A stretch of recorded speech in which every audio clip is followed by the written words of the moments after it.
Welcome to Deep Roots, Open Skies, a podcast dedicated to exploring the defining moments that shape our lives. I'm your host, Lakisa.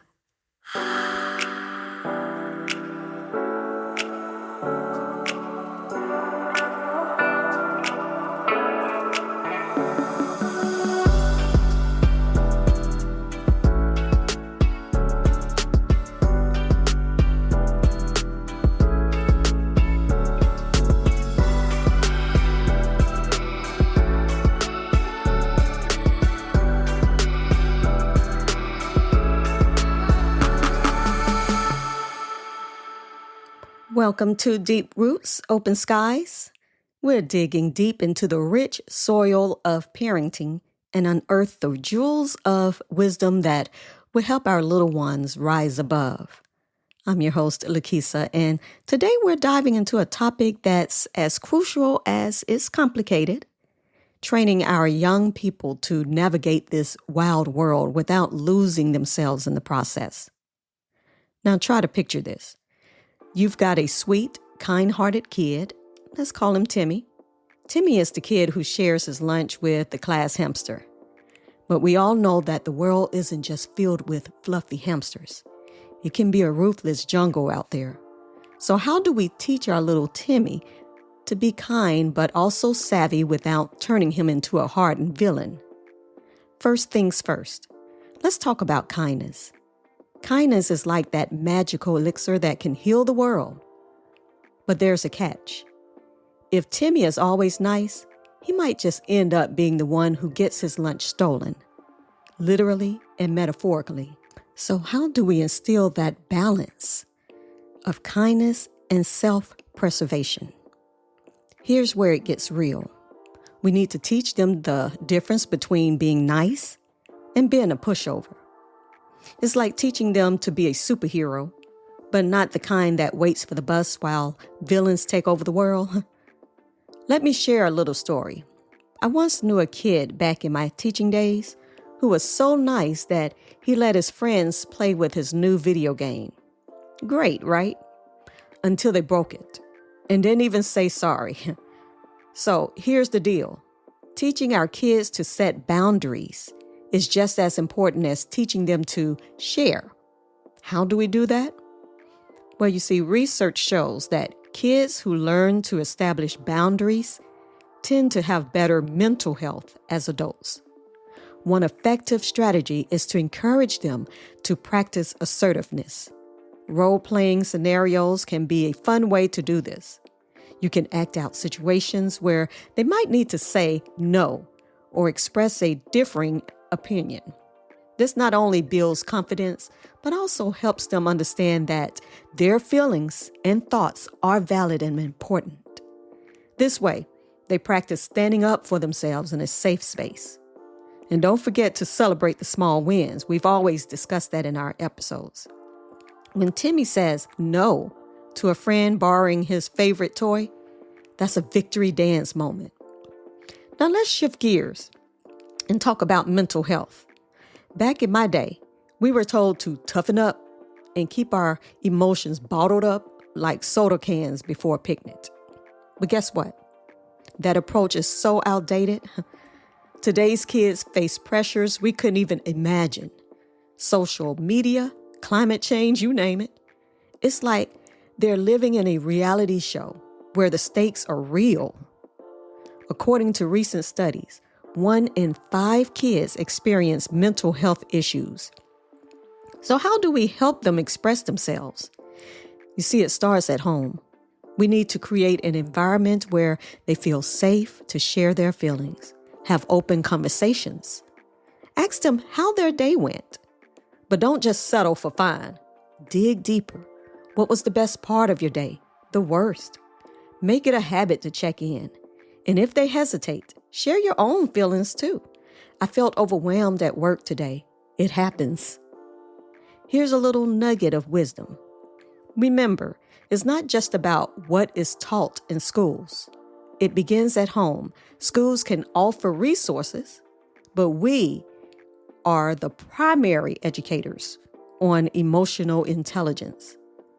You wouldn't send a kid out into the world without knowing how to tie their shoes, right? Well, emotional skills are just as important.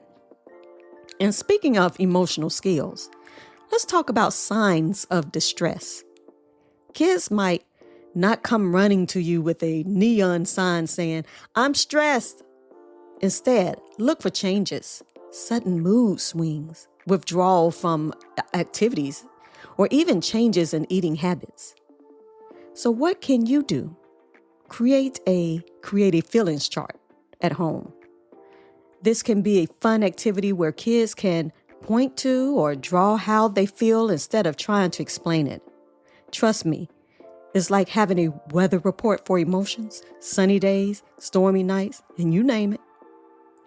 You know, my daughter once tried to explain her feelings to her grandmother using emojis. Big mistake. She thought she'd get it, but instead, she ended up with a lecture how emojis didn't exist in her day. So keep it relatable.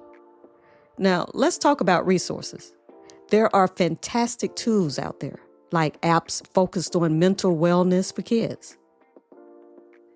Think of them as emotional GPS systems. They help guide kids with their feelings and teach coping strategies and all. Some popular ones include Headspace for Kids and Calm. But remember, technology is just a tool. The real magic happens when we sit down with our kids in person and use these resources together. Make it a family activity like a mental health check-in during a dinner time. Have time to share the highs and lows of your day and encourage them to do the same. And let's be honest, if you're sitting there struggling to find the words, just spill your own struggles. Kids love authenticity. They need to know it's okay to not be okay. It's like when you trip over your own feet in front of them, they laugh, but they also see it's okay to be imperfect. Now, as we wrap up, I want to leave you with a few actionable steps. 1, teach boundaries. So important. Role play different scenarios and celebrate their victories. 2, create an environment that is open. Establish a safe space for sharing feelings. No judgment allowed. 3, be proactive. Use resources together and normalize mental health conversations. Make that a daily thing. 4, stay alert. Watch for signs of distress and don't hesitate to talk about it. Remember, folks, raising resilient kids is like planting a garden. You nurture, you protect, you guide, and sometimes you just let them grow wild, but not too wild, my flowers. So here's to raising kind, savvy, and emotionally intelligent kids. They're going to need it as they navigate this world. And hey, if you stumble along the way, don't worry. Even the best gardeners get a little dirt under their nails. Let them know that it's okay to show mistakes and learn from them. We want children who, at the end of all things, can be kind-hearted but not afraid to express themselves and stand up for themselves. I want you to think about it. Every mistake is just a stepping stone on the path to growth. Remember that. When we show our kids that it's perfectly fine to mess up, we're giving them permission to be human.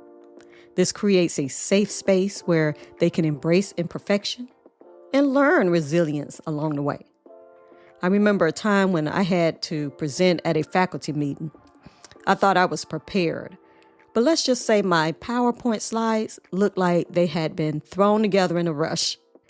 I stumbled over my words, and half the room was staring at me like I just declared that pineapple belongs on pizza, and you know it doesn't belong on pizza. I mean, no. Instead of hiding my embarrassment, I decided to own it. I laughed it off and said, "Well, I guess that's what happens when you try to do a last-minute makeover."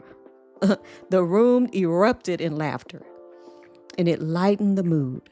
I shared my key points, but I made sure to include a lesson about the importance of preparation and the reality that we all have off days. See, by doing this, I taught my colleagues, and hopefully anyone listening, that it's not about perfection. is about trying, learning, and having fun along the way.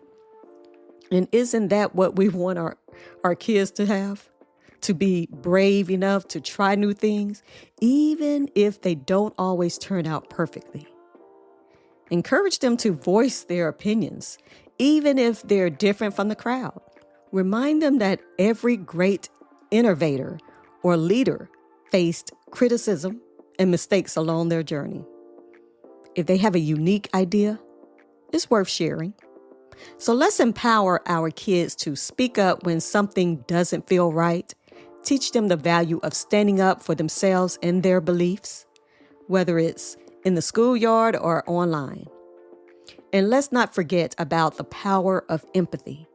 Teaching our kids to understand others' perspectives while still standing firm in their own beliefs is a delicate balance, but it's important.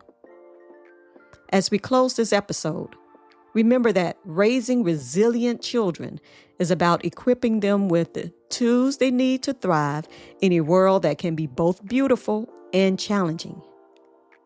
Let's foster kindness and not compromising their ability to advocate for themselves. One of the most powerful gifts we can give our children is the ability to navigate both their emotions and the world around them. This means teaching them that it's not just okay to express their feelings. It's essential.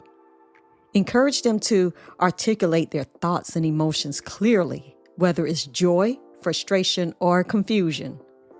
Remember, practicing this through regular family discussions where everyone can share their highs and lows during the week strengthens family bonds. I remember a time when I had to advocate for my needs at work. I was nervous, but I approached the conversation with honesty and clarity. The response was overwhelmingly positive, and it reinforced the idea that speaking up can lead to positive change. Sharing this experience with my children helped them to see that advocating for oneself is a skill that can be learned and practiced.